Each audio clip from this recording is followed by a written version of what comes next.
A pleasant day, everyone. Today, the Group 2 will be presenting the IP communities in Luzon. I am Jamie C. Gailan and I will be the presenter for the IP's communities in Luzon.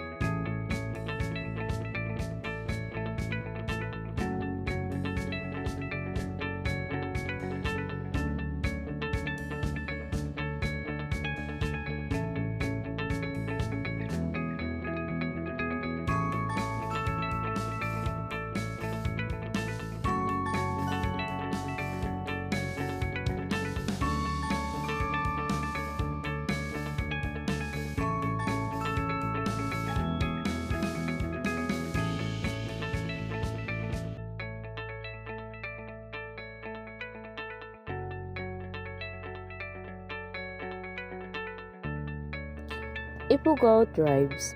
The Ifugao are among the ethnic groups living in northern Luzon, particularly in the Cordillera region. The term Ifugao is derived from Ifugo, which means earth, people, mortals, or humans.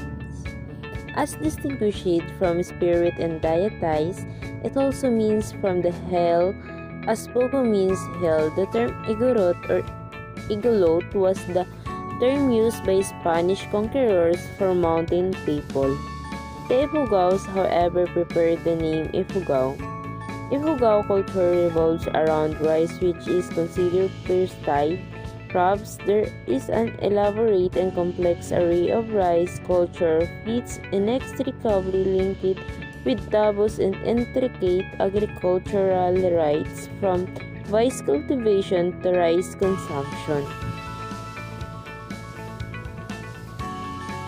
The way of life of Ifugao is agriculture.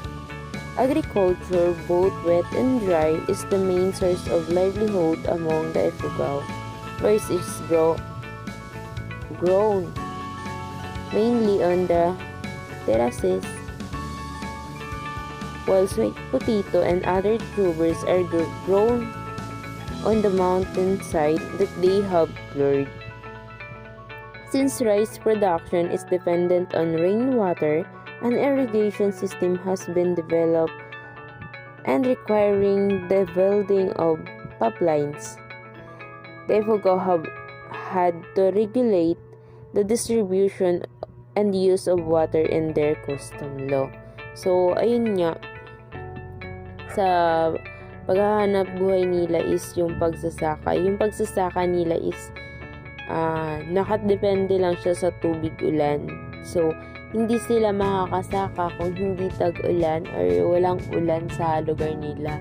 So, kaya dinidevelop nila yung kanilang hanap buhay na yung sakahan nila na malagyan ng irrigation or mapagkukunan ng tubig para kahit tag-init makakapag-tanim pa din sila ng palay kasi may pinagkukunan sila ng tubig. Kumbaga, yung irrigation sa atin is yung may ilog na medyo mas malapit. So, pwede silang maglagay dun ng hose or mag-water pump sila kung ganun sa atin.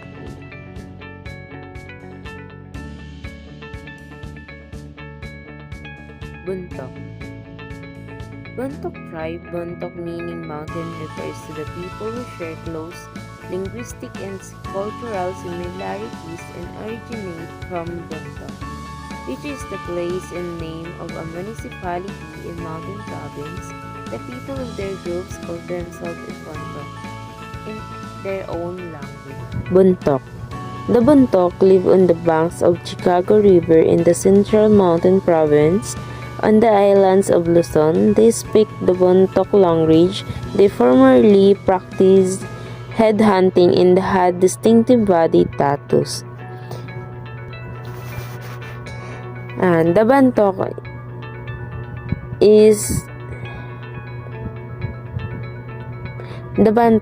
there are three types of tattoos. First, chaklag, the tattooed chest of the head talker. Pong-o, the tattoo arms of men and women. Fatik, for all other tattoos of both sex. So, women are tattooed in the arms only. Tattoo is facial or sign of award. na sign of war yung tattoo ng mga buntok para sa kanila. The pre-Christian buntok belief system center on a hierarchy of spirit, the highest being, a supreme deity called Lumawig. Lumawig personifies the force of nature and is the legendary creator, friend, and teacher of the buntok, a hereditary class of priests hold various monthly ceremonies for this deity, for their crops and weather, and for healing. So the buntok also believe in the Anito, spirit of the dead, who must be consulted before anything important is done. Ancestral Anitos are invited to family feasts when a death occurs to ensure the well-being of the deceased soul. This is by offering some small amount of food to show that they are invited and not forgotten. So, ito yung Anito. Kumbaga sa atin, yung Anito is parang base lang sa ating mga Pilipino. O yung nakagawian natin. Yung Anito, kumbaga sa panahon natin ngayon is ito na yung tuwing November o nag-aalay tayo ng pag-araw ng patay o nag-aalay tayo ng mga bulaklak ng pagkain o pagsisindi para yun siya yung yung hindi natin nakakalimutan yung mga taong naging part ng buhay natin ng buhay pa sila. Yun. Ibaloy. The Ibaloy, also Ibaloy and Naboloy are one of the indigenous people of the Philippines who live mostly in the southern part of Benguet, located in the Cordillera of northern Luzon. The Ibaloy people were traditionally an agrarian society. Many of the Ibaloy people continue with their agriculture and rice cultivation. The largest fest of Ibaloy is the Paset, and fest mainly sponsored by people of prestige and wealth. Paset can last for weeks and involves the killing and sacrifice of dozen animals. So, kumbaga yung mga Ibaloy is, yung kinabubuhay din naman nila is patuloy pa din yung pagsasaka at saka yung nagpapatay sila ng mga hayop para i-alay din kasi killing and sacrifice of dozen animals. So, kumbaga nangangasi sila tapos inaalay nila or nag-aanito sila. Ganun yung kumbaga ganun yung sa kultura nila. Snig. This snig, also snig or apayaw, live at the northwesterly end of the northern Luzon in the upper half of the Cordillera province of Apayao. This snig term or snag derives from a combination of is meaning recede and unag meaning interior. Those it mean people who live inland. Snag are also found in the eastern part of the province of Ilocos Norte, specifically the municipalities of Adams, Carasig, Dumanig, Solsona, and Pidig, and northern western part of the province Cagayan, specifically the municipalities of Santa Pasides, Claveria, and Sanchez Mera. As a dry rice farmer, the male head of a household annually clears a fresh section of tropical forest where his wife will plant and harvest their rice. Ethnic women also cook the meals, gather wild vegetables, and weave bamboo mats and baskets, while the men cut timber, build houses, and take extended hunting and fishing trips. Snig, described of slender and graceful stature with that were kind, hospitable, and generous manner possessed with the spirit of self-reliance and courage, the clarity artistic in their temperament. These Nag ancestors are believed having the proto-ancestor Tronesian who come from South China thousands of years ago.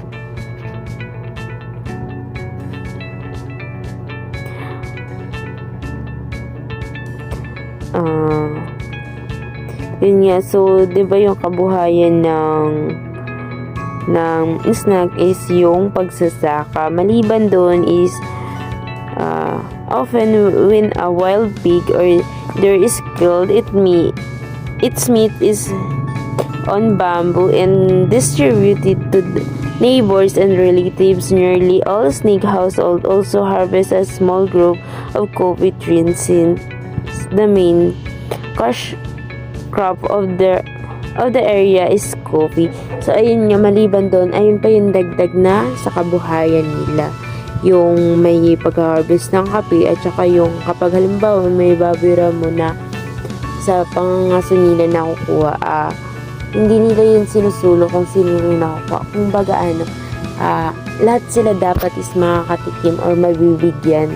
Ganun yung ugali ng mga snake. Kalinga. The Kalinga inhabiting the drainage areas of the Middle Chicago River in the Kalinga province. The Kalingas are noted for their strong sense of tribal awareness and the peace pacts they have made among themselves. Kalingas are also known as Limos or Limos Liwan. Kalinga. They speak the Kalinga and Limos language. They practice both wet and dry rice farming. They also develop an institution of peace pacts called Budong, which has minimized traditional warfare and headhunting and serve as a mechanism for the initiation, maintenance, renewal, and reinforcement of kinship and social ties. So, the Kalinga are divided into southern and northern groups. The latter is considered the most heavily ornamented people of the northern Philippines. Kalinga society is very kinship-oriented and relatives are held responsible for avenging any injury done to a member, who listen to all sides and then impose fines on the guilty party. These are not formal counsel, meaning but carry a good deal of authority. So, yung Kalinga is yung kanilang kinabubuhay is pagsasaka din. Kumbaga yung pagsasaka nila is may pagkakaingin kapag wet and dry kasi, so merong pagkakaingin at saka yung pagsasaka or yung sabasakan. Tapos yung Kalinga is hinati siya sa southern and northern. So yung Kalinga is yung sa northern Philippines na Kalinga society is grabe nila ka-oriented. Kumbaga nagkakaisa talaga sila, may ang tamang term dito, may pagkakaisa. Then kapag halimbawa may nag-away man or pinag-uusapan talaga nila, then nila kung sino ba yung guilty or yung hindi guilty. Basta magiging magkasundo sila sa huli or magkakaayos. Kankanay-e. The Kankanay-e domain includes Western Mountain Province, Northern Benguet, and Southern East Ilocos. Like most Igorot ethnic groups, the Kankanay-e built sloping terraces To maximize farm space in the huge terrain of the Cordilleras, the Kankanaey of Western Mountain Province from the municipalities of Sagada and Bisao identified himself as part of a tribe called Aplay.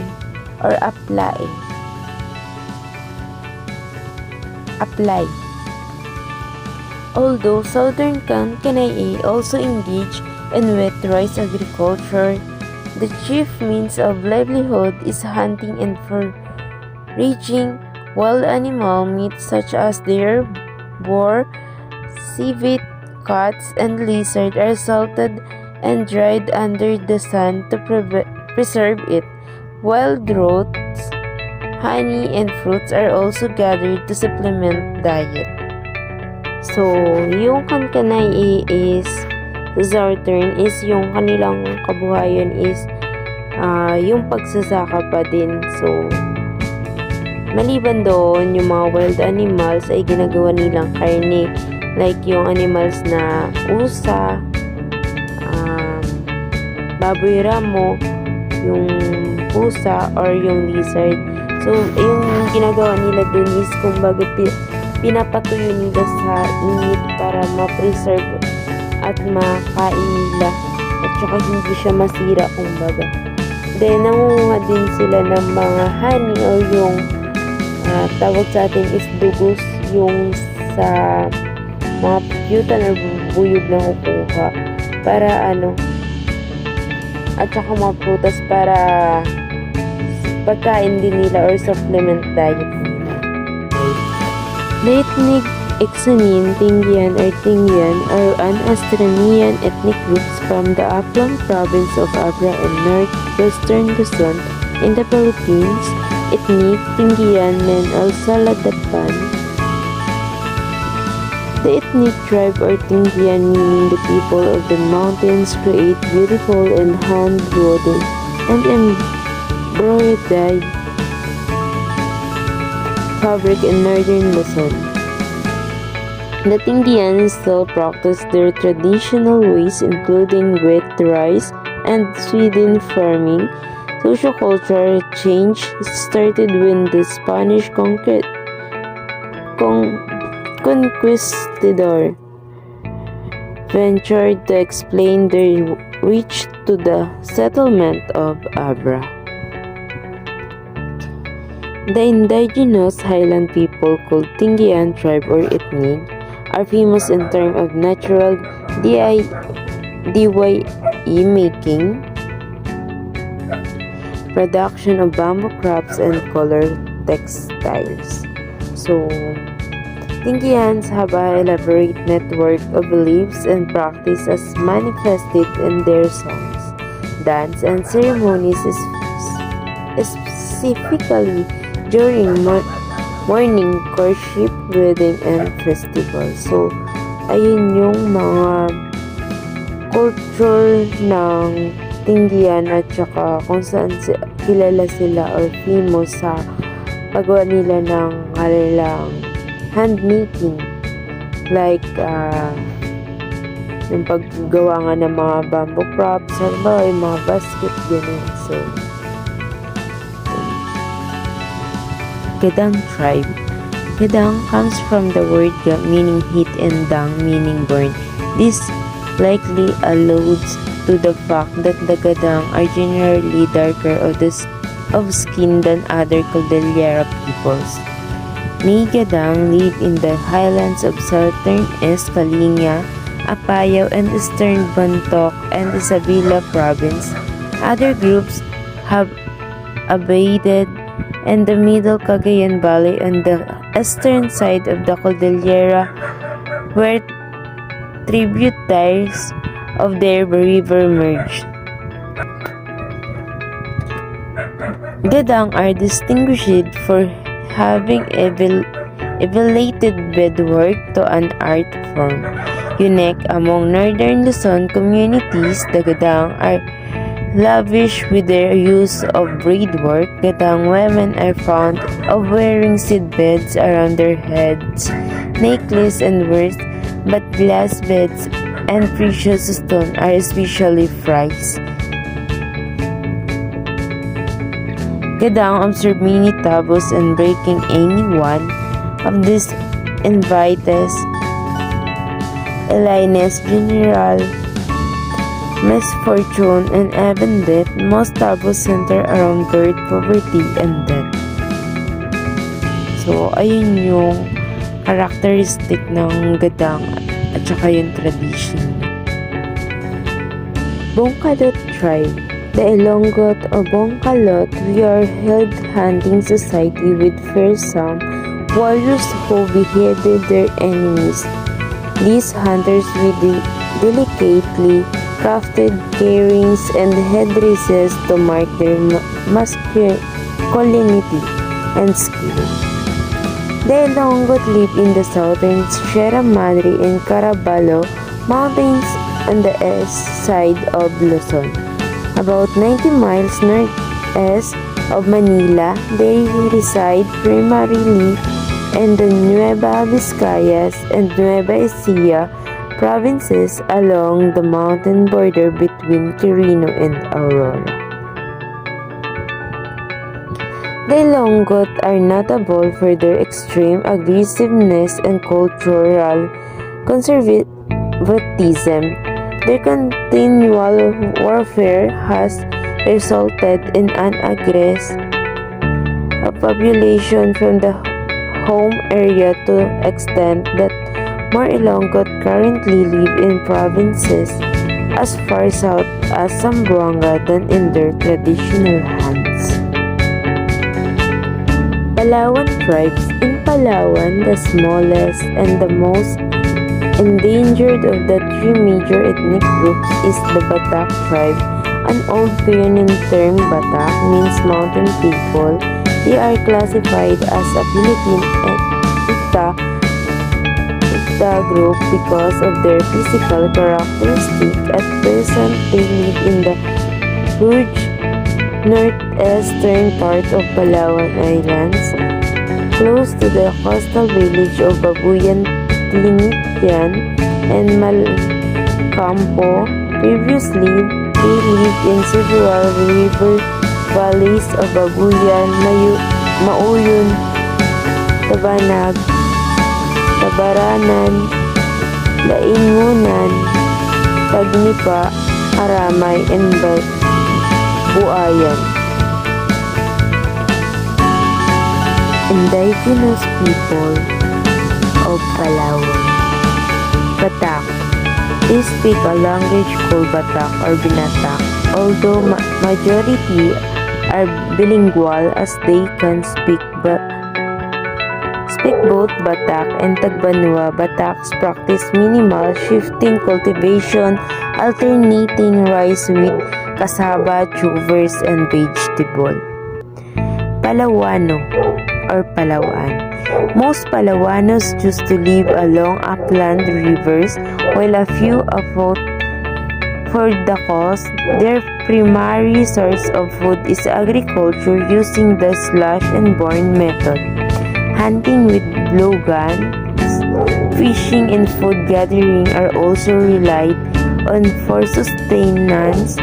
In traditional societies, most of the agricultural tasks are assigned to the women. Tagbanwa.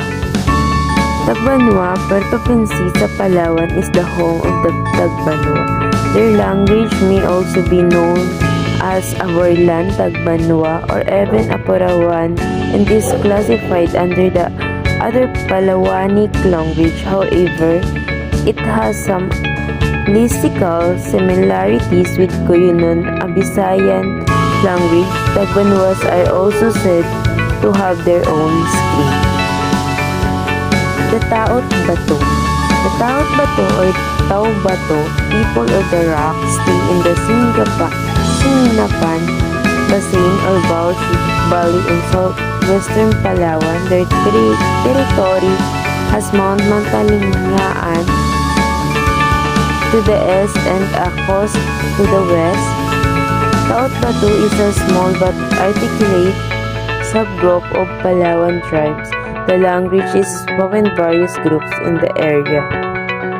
So, yung mga tao dito sa atin sa Palawan is yung particularly na alam ko talaga na saan sila is makikita is part of Rizal Negrito. Negrito is the collective term to refer the Filipino indigenous people with a hunter-gatherer background including the Agta, Ita, Ati, Ata, Batak, Dumagat, and Remontado peoples.